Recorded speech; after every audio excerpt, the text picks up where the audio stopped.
I always saw Marilyn walking 3 huge dogs in the park. She was a little 5'1" woman walking these giant Bernese mountain dogs and handling it with ease. I was in love even though I didn't know a single thing about her. I worked up the courage to talk to her. She was nice but hesitant. She seemed like an exceptionally wary person. I was patient and earned her trust. I slowly discovered she was everything I had built her up to be in my head, and then some. We dated for months without her ever inviting me to her place. She always said she lived at the edge of town and hated it, but it was odd and unnerving. I spent a lot of my time wondering what the issue was. Was she married or a hoarder? We were 6 months in and had too many drinks when I confronted her on never inviting me over. I wasn't taking no for an answer. She had to bring me over or I was breaking up with her. Marilyn brought me home. She wasn't married. She wasn't a hoarder. She did live on the other edge of town in a little house filled with her giant dogs. Nothing was out of the ordinary. Things didn't stay that way. Marilyn's dogs behaved strangely. They would start barking or growling at random spots and corners of the house, as if there was an intruder. This also got worse in the middle of the night. The dogs constantly got up around 3 a.m. barking and going crazy and sniffing all around the room while we slept.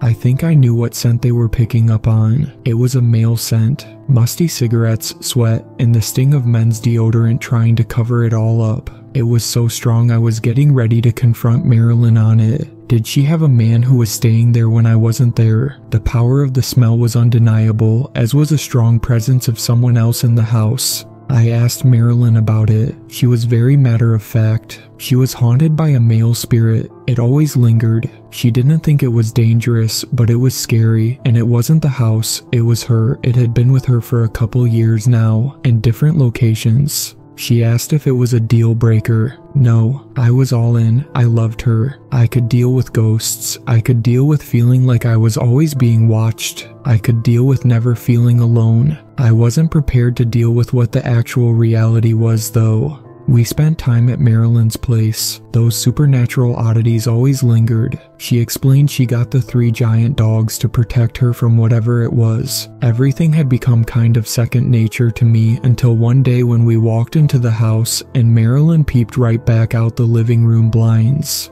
I keep seeing the same middle-aged woman everywhere I go, Marilyn whispered. I had no idea at the time that sentence was the opening line to a horror movie the two of us were about to live. She's plain, always wearing a hat, sunglasses, super small, and always driving a white car, a Honda, Marilyn went on. I knew the car. I had seen it several times in the past few months. I also could picture a woman, hat, sunglasses, small. She always seemed to be around like an extra in a movie about my life. It was my time to admit something to Marilyn. I had a stalker and apparently she was back.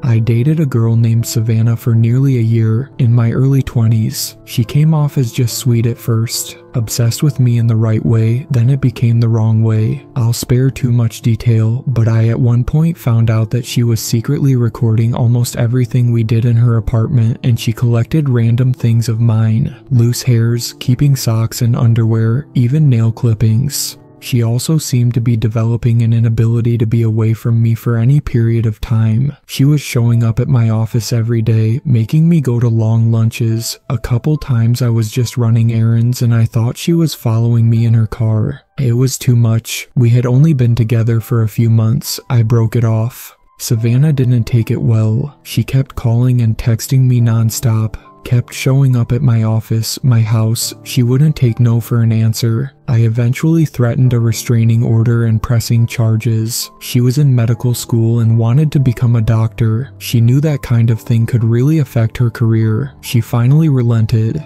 I remained connected to Savannah on social media. It appeared she moved to another state, got a boyfriend, and eventually married. I mostly forgot about her. She was definitely the middle-aged woman who was following us though. Her build, the way she moved, it was all her. I just had never thought it was possible. She was also clearly trying to make herself look older and more plain than she really was. A distant friend of mine I hadn't talked to in years was still connected to her through his girlfriend. I hit him up to see if he knew what the deal was. My friend provided anything but comforting information about Savannah. She hadn't moved out of state. She wasn't married. She didn't have kids. As far as he knew, she still lived in the area with her parents, had dropped out of med school, and was a recluse. He also didn't think she had social media. I did some investigating. The social media accounts of Savannah's I was still connected to were flimsy, barely any friends or followers or content.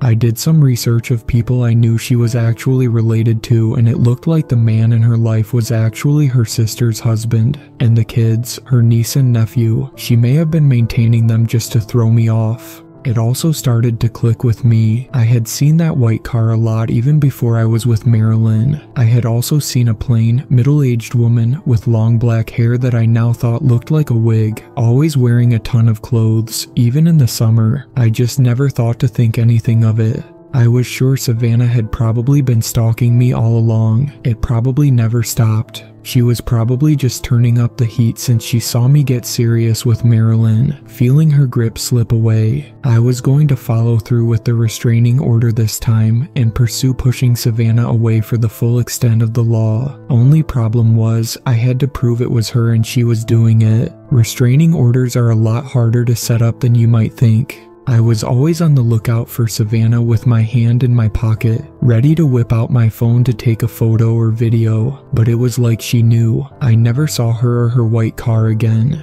The only problem was the haunting and the agitation of Marilyn's dogs in her house got more and more intense. It seemed to be all hours of the day now and more jarring, the dogs getting full on angry, the presence in her house slamming and locking doors. It got so intense we started setting up cameras around the house to try and capture something. It didn't work until one of them fell behind the couch and accidentally got aimed at the backyard for a day and night. The first video alert hit me during the day while I was at work. A neighborhood kid walked through the yard, nothing sinister. It was so harmless I didn't even remember to move the camera when I got home.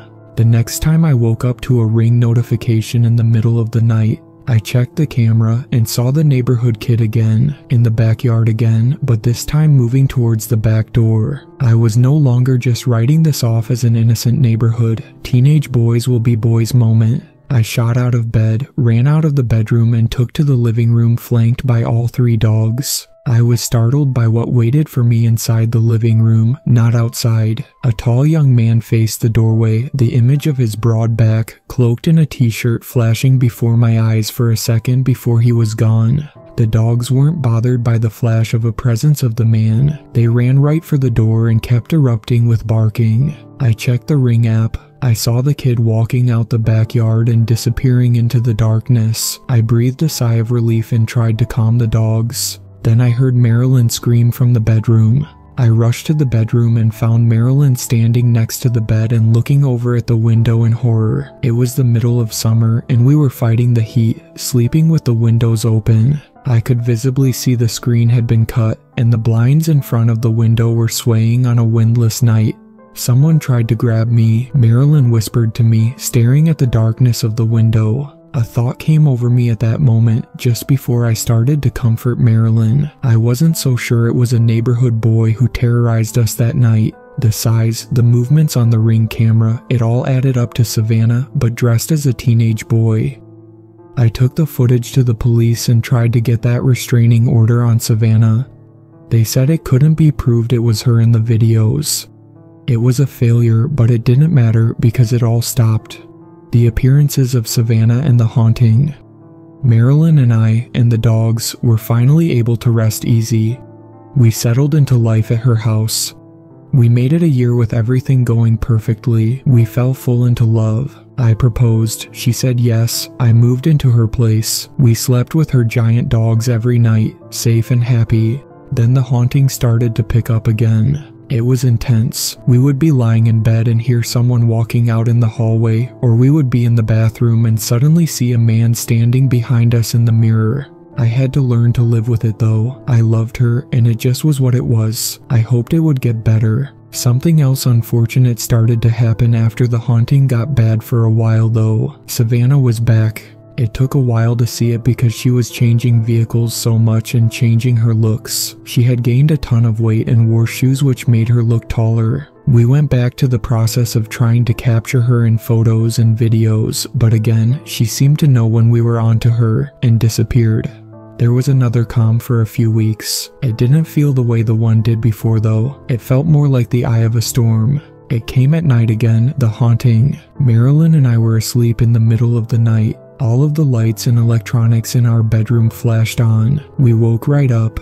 I saw the split-second image of the silhouette of the man by the bedroom door. It was such second nature to me at this point, I didn't even bat an eye. It was different this time though. The image of the man lingered, and I finally really got a look at him. He was young, probably around 20, dark hair, dark features, tall, thin, and a little rugged. I heard Marilyn whimper and looked over to her. She was crying as she looked at the young man. Then my attention was drawn to the door as it opened slowly. I held my breath and saw a shadow step just inside the room. I saw the sight of a gun emerge from around the corner. I froze like a deer in the headlights. Whoever was aiming that gun at Marilyn and I had a wide open shot. I could sense they were about to pull the trigger. I closed my eyes. In that little moment of darkness, I heard a scuffle break out. I opened my eyes and saw the male figure wrestling in the doorway with whoever had the gun, and the male figure was winning, forcing them out of the room. I don't know what came over me, but I rushed in that direction, leaving Marilyn and the dogs still frozen behind me.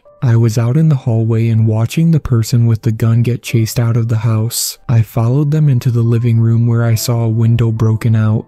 For another time, I was able to recognize who was terrorizing us. I could see her small, frail frame trying to fight off this powerful spirit of a young man. There was no denying it was Savannah with the gun. I saw Savannah on the ground, trying to fight off the spirit and struggling. For a second, I kind of felt sorry for her, down there on the ground, tiny and hurt and insane. I doubt stalking us and getting pummeled by a ghost was what she had always wanted in life. She was simply sick.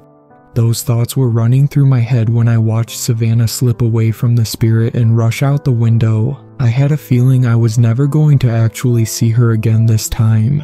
I also had a feeling about that with the spirit of the young man as well. I looked at his back as I heard Savannah run away into the night out the broken window. The spirit of the young man turned to me for a brief second. I saw a sense of relief on his face for a moment. I felt someone approach me from behind. I was startled at first and turned around to see Marilyn and the dogs walking into the living room. The spirit of the young man finally turned around. I watched him meet Marilyn's gaze. The two of them held eyes for a very long time. Everyone silent. Tears gushed out of Marilyn's eyes now. I watched the spirit of the young man nod to her. I watched and heard Marilyn start to break down.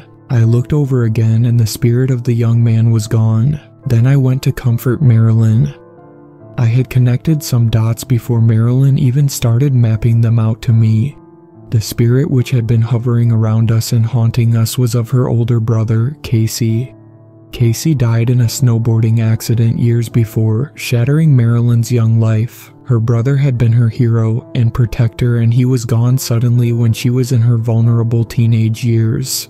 Casey had always told Marilyn he would be there for her. She thought he was actually ramping up his presence and haunting when he knew Savannah was hovering and coming for us. Casey pushing himself back into our world to protect her. The whole thing actually made Marilyn feel good. It gave her some comfort and resolution with Casey. What happened with Savannah was not comforting. We had a ton of video evidence of her, and the police were finally okay with moving forward with several charges. Only problem was the police couldn't find Savannah. She had moved out of her parents' house weeks before, and no one had any contact with her. Marilyn and I weren't as scared as we could have been though. We had a feeling someone would protect us.